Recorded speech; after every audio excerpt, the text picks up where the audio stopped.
ನಮಸ್ಕಾರ ಕನ್ನಡಿಗರೇ, ನಮ್ಮ YouTube channel like ಮಾಡಿ, ಕಮೆಂಟ್ ಮಾಡಿ, ಸಬ್ಸ್ಕ್ರೈಬ್ ಮಾಡಿ. ಇವತ್ತಿನ ನಿನಗಾಗಿ ಸಂಚಿಕೆ ಏನಾಯಿತು ನೋಡೋಣ ಬನ್ನಿ. ರಚನಾ, ಜೀವ, ಕೃಷ್ಣ ಎಲ್ಲರೂ ರೆಡಿಯಾಗಿ ಮನೆಗೆ ಹೋಗೋಕ್ಕೆ ಅಂತ ಹೊರಟಿರ್ತಾರೆ. ಅಷ್ಟರಲ್ಲಿ ಹೊಸ ಧಾರಾವಾಹಿ ಸೀರಿಯಲ್ ನಟ ಗೌಡ್ರಲ್ಲಿ ಬರ್ತಾರೆ. ಜೀವನ ಕ್ಲೋಸ್ ಫ್ರೆಂಡ್ ಆಗಿರ್ತಾನೆ. ಅವ್ನು ಬಂದು, ಏನೋ ಮಗ ಹೆಂಗಿದ್ಯೋ, ಆರಾಮಾಗಿದೆಯೇನೋ, ಈಗ ಹೆಂಗಿದೆಯೋ, ನೀನು ಮದುವೆ ಮಾಡ್ಕೊಂಡು ಅಂತ ನಂಗೆ ಹೇಳಲೇ ಇಲ್ಲಲ್ಲ ನೀನು ಅಂತ ಹೊಸ ಧಾರಾವಾಹಿ ಅವನು ಕೇಳ್ತಾನೆ. ಅದಕ್ಕೆ ಜೀವ ಹೇಳ್ತಾನೆ, ಇಲ್ಲ ಅದು ಹೆಂಗೋ ಸಡನ್ನಾಗಿ ಆಗೋಯ್ತು ಅಂತ ಹೇಳ್ತಾನೆ. ಇಲ್ಲಿ ಕೃಷ್ಣಪುಟ್ಟಿ, ಹಾಯ್ ಕೃಷ್ಣಪುಟ್ಟಿ ಹೇಗಿದೆಯಾ ಅಂತ ಕೂತ್ಕೊಂಡು ಮಾತಾಡಿಸ್ತಾನೆ. ಕೂತ್ಕೊಳ್ಳೋಣ ಅಂತೇಳಿ ಕೂತ್ಕೊಂಡು ಮಾತಾಡ್ಬೇಕಾದ್ರೆ, ನಿನ್ನ ಮದುವೆ ಏನಾಯಿತು, ನಿನ್ನ ಮದುವೆ ಸೆಟ್ ಲಗ್ನ ಪತ್ರಿಕೆ ಜೊತೆ ಬರ್ತೀಯ ಅಂತಂದರೆ ಬರೀ ಕೈಲಿ ಬಂದಿದೆಯಲ್ಲ, ಏನಿದು ಅಂತ.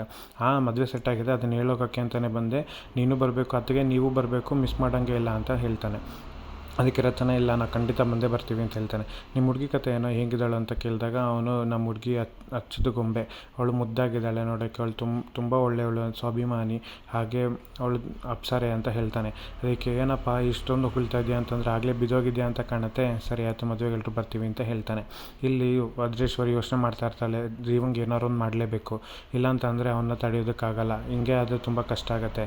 ಏನಾದ್ರು ಐಡಿಯಾ ಬಂತ ತೇಜ ಹೇಳು ಅಂತ ಹೇಳಿದಾಗ, ತೇಜ, ಇಲ್ಲ ಅದಕ್ಕೆ ನಾನು ಯೋಚಿಸ್ತಾ ಇದ್ದೀನಿ, ನನಗೇನು ಐಡಿಯಾ ಬರ್ತಿಲ್ಲ ಅಂತ ಹೇಳ್ತಾನೆ.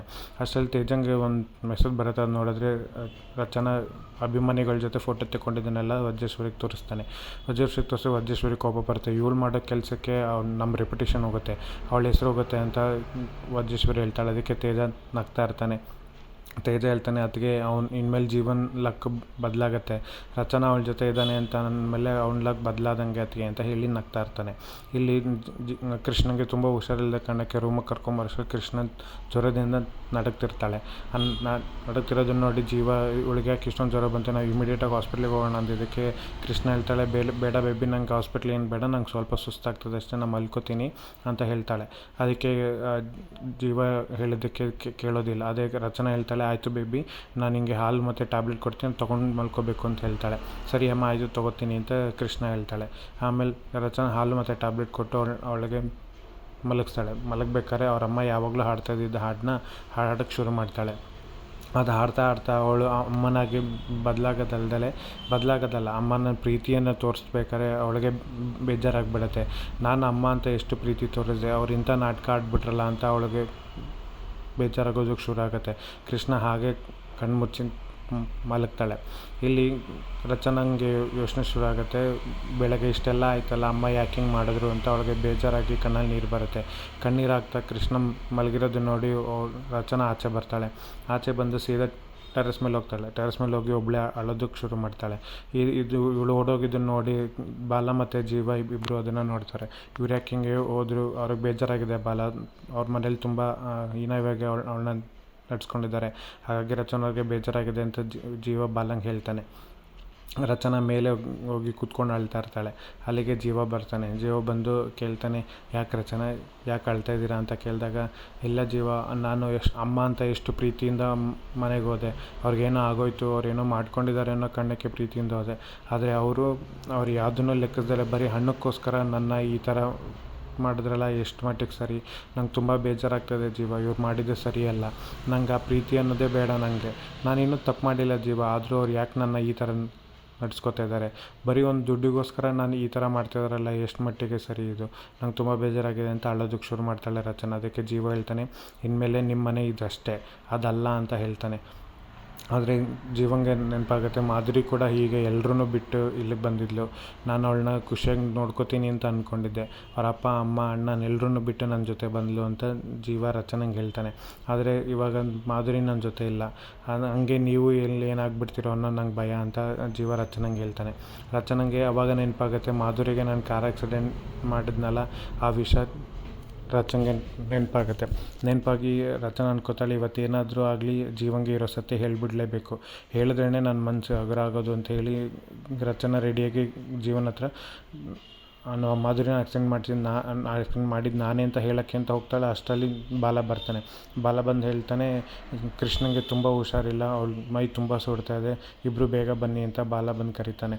ಆಗ ಇಬ್ಬರು ಆಶ್ಚರ್ಯದಿಂದ ಆ ಕಡೆ ತಿರುಗ್ತಾರೆ. ಅದಕ್ಕೆ ಬಾಲ ಹೇಳ್ತಾನೆ, ಏನು ನೋಡ್ತಾಯಿದ್ರೆ ಬನ್ನಿ ಅಂತ ಹೇಳಿ ಬಾಲ ಕರೀತಾನೆ.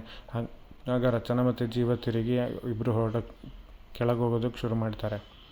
ಇಲ್ಲಿ ತೇಜ ಹೇಳ್ತಾನೆ, ಅದಕ್ಕೆ ಅಲ್ಲೊಬ್ಬ ಕಮಿಷ್ನರ್ ಇದ್ದಾನೆ, ಅವನು ಹಿಂಗೆ ರೌಡಿಗಳ ಜೊತೆಲ್ಲ ಇದ್ದು ರೌಡಿಗಳ ಆಟ ಆಡ್ಕೊಂಡು ಈಗ ಅವಳು ಕಮಿಷ್ನರ್ ಆಗಿ ಕೂತಿದ್ದಾನಂತೆ. ಅವನ ಸಹಾಯದಿಂದ ನಾವು ಜೀವಂಗೆ ಏನಾದ್ರು ಮಾಡ್ಬೋದು ಅಂತ ತೇಜ ವಜ್ರೇಶ್ವರಿಗೆ ಹೇಳ್ಕೊಡ್ತಾನೆ. ವಜ್ರೇಶ್ವರಿ ಏನು ಪ್ಲ್ಯಾನ್ ಮಾಡ್ತಾಳೆ ಅಂತ ನೋಡಬೇಕು. ಇಲ್ಲಿ ಕೃಷ್ಣಗೆ ಮೈ ಸುಟ್ಟೋಗ್ತಾ ಇರತ್ತೆ. ಆವಾಗ ಇಬ್ಬರು ಬಂದು ಕೇಳ್ತಾರೆ, ಬೇಬಿ ತುಂಬ ಮೈ ಸುಡ್ತಾ ಇದೆ, ಬಾ ಹಾಸ್ಪಿಟ್ಲಿಗೆ ಹೋಗೋಣ ಅಂತ ರಚನ ಕೇಳ್ತಾಳೆ. ಅದಕ್ಕೆ ಇಲ್ಲ ಅಮ್ಮ, ನಾನು ಹಾಸ್ಪಿಟ್ಲಿಗೆ ಬರಲ್ಲ, ಬಾಲಮ್ಮಮ್ಮ ನೀನೇ ಹೇಳು ಅಂತ ಹೇಳಿದಾಗ ಬಾಲ ಹೇಳ್ತಾನೆ, ಏನೂ ಆಗಲ್ಲ ಕೃಷ್ಣ, ನಾನಿದ್ದೀನಲ್ಲ, ಅವರು ನಿಂಗೆ ಸೂಜಿ ಚುಚ್ಚದೇ ಹೋದಂಗೆ ನಿನಗೆ ಇಂಜೆಕ್ಷನ್ ಕೊಡಿಸ್ತೀನಿ, ನೀನೇನೋ ತಲೆ ಕೆಡಿಸ್ಕೋಬೇಡ, ನಿಂಗೆ ನೋವಾಗದೆ ಹೋದಂಗೆ ನಾನು ನೋಡ್ಕೋತೀನಿ ಅಂತ ಹೇಳ್ತಾನೆ. ಅದಕ್ಕೆ ಕೃಷ್ಣ ಏನು ಮಾಡ್ತಾಳೆ, ರಚನನ್ನು ಮುಟ್ಟು ನೋಡ್ತಾಳೆ. ರಚನೆಗೂ ಜ್ವರ ಬಂದಿರೋದು ಗೊತ್ತಾಗತ್ತೆ.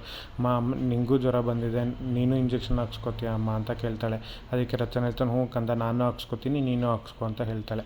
ಅದು ಅಷ್ಟು ಪ್ರೀತಿಯಿಂದ ಹೇಳ್ಬೇಕಾದ್ರೆ ಜೀವಂಗೆ ಖುಷಿ ಆಗುತ್ತೆ. ಜೀವಂಗೆ ಒಂದು ಫೋನ್ ಬರುತ್ತೆ. ಫೋನ್ ಬಂದಾಗ ಹೇಳ್ತಾನೆ, ನಿಮ್ಮ ಫುಡ್ ಟ್ರಕ್ ನಂಗೆ ಪೊಲೀಸವ್ರು ಬಂದು ಎತ್ಕೊಂಡು ಹೋಗ್ತಾ ಇದ್ದಾರೆ ಅಂತ ಫೋನ್ ಮಾಡ್ತಾರೆ. ಆಗ ಜೀವ ಹೇಳ್ತಾನೆ, ನಮ್ಮ ಫುಡ್ ಟ್ರಕ್ನ ಪೊಲೀಸವರು ತೊಗೊಂಡೋಗ್ತಾ ಇದ್ದಾರಂತೆ, ನಂಗೆ ಏನು ಮಾಡಬೇಕಂತ ಗೊತ್ತಾಗ್ತಾಯಿಲ್ಲ, ಇಲ್ಲಿ ಕೃಷ್ಣಂಗೆ ಹುಷಾರಿಲ್ಲ, ಆ ಕಡೆ ಫುಡ್ ಟ್ರಕ್ ಅಂತ ಹೇಳ್ತಾನೆ. ಅದಕ್ಕೆ ರಚನೆ ಹೇಳ್ತಾಳೆ, ಕೃಷ್ಣನ ನೋಡ್ಕೊಳಕ್ಕೆ ನಾನಿದ್ದೀನಲ್ಲ, ಹಂಗೆ ನಮ್ಮ ಜೊತೆ ಬಾಲ ಇರ್ತಾರೆ, ನೀವು ಹೋಗಿ ಫುಡ್ ಟ್ರಕ್ನ ನೋಡಿ, ಇಲ್ಲ ಅಂತ ಪೊಲೀಸವ್ರು ಏನಾರು ಅದನ್ನು ಎತ್ಕೊಂಡೋದ್ರೆ ಅಲ್ಲಿಂದ ಬಿಡಿಸ್ಕೊಂಬರೋದು ತುಂಬ ಕಷ್ಟ ಆಗುತ್ತೆ, ಫಸ್ಟ್ ನೀವು ಅಲ್ಲಿ ಹೋಗಿ ನೋಡಿ ಅಂತ ಹೇಳಿ ಜೀವನ ಅಲ್ಲಿ ಕಳಿಸ್ತಾಳೆ. ರಚನೆ ಹೇಳ್ತಾಳೆ, ಕೃಷ್ಣ ನಾವು ಹೋಗೋಣ ಹಾಸ್ಪಿಟ್ಲಿಗೆ ಅಂತ ಹೇಳಿ ಇರ್ತಾಳೆ. ಇಲ್ಲಿ ಜೀವ ಫುಡ್ ಟ್ರಕ್ ಹತ್ರ ಬಂದು ನೋಡೋಷ್ಟರಲ್ಲಿ ಪೊಲೀಸವರು ಮತ್ತು ಕಂಪ್ಲೇಂಟ್ ಕೊಟ್ಟಿರೋರು ಎಲ್ಲರೂ ಬಂದಿರ್ತಾರೆ. ಜೀವ ಬಂದು ಕೇಳ್ತಾನೆ, ಯಾಕೆ ನಾನು ಫುಡ್ ಟ್ರಕ್ನ ತೊಗೋತಾ ಇದ್ದೀರಾ, ಏನಕ್ಕೆ ತೊಗೋತಾ ಇದ್ದೀರಾ ಅಂತ ಕೇಳಿದಾಗ ಅವನು ಕಂಪ್ಲೇಂಟ್ ಕೊಟ್ಟಿರೋನು ಹೇಳ್ತಾನೆ, ನೀವು ಇವತ್ತು ಅಡುಗೆ ಮಾಡಿರೋದಲ್ಲಿ ಹಲ್ಲಿ ಬಿದ್ದಿರೋದನ್ನ ತಿಂದು ಎಷ್ಟೋ ಜನಕ್ಕೆ ಫುಡ್ ಪಾಯ್ಸನ್ ಆಗಿದೆ, ಅವರೆಲ್ಲ ಹಾಸ್ಪಿಟ್ಲಿಗೆ ಸೇರಿದ್ದಾರೆ, ಅವರೆಲ್ಲ ಕಂಪ್ಲೇಂಟ್ ಕೊಟ್ಟಿರೋದಕ್ಕೆ ನಾವು ಬಂದು ನಿಮ್ಮ ಗಾಡಿನ ಸೀಸ್ ಮಾಡಬೇಕಂತಿರೋದು ಅಂತ ಜೀವಂಗೆ ಹೇಳ್ತಾರೆ. ಇಲ್ಲಿ ರಚನ ಜೀವಂಗೆ ಫೋನ್ ಮಾಡಿ, ಜೀವ ನಂಗೆ ಏನು ಮಾಡಬೇಕಂತ ಗೊತ್ತಾಗ್ತಾಯಿಲ್ಲ, ಕೃಷ್ಣನಿಗೆ ಜ್ವರ ಜಾಸ್ತಿ ಆಗ್ತಾಯಿದೆ ಅಂತ ಹೇಳ್ತಾಳೆ. ಜೀವ ಹೇಳ್ತಾನೆ, ರಚನ ಸ್ವಲ್ಪ ನಂಗೆ ಟೈಮ್ ಕೊಡಿ, ನಾನು ಫೋನ್ ಮಾಡ್ತೀನಿ ಅಂತ ಫೋನ್ ಇಟ್ಬಿಟ್ಟು ಮತ್ತೆ ಮಾತಾಡೋದಕ್ಕೆ ಹೋಗ್ತಾನೆ.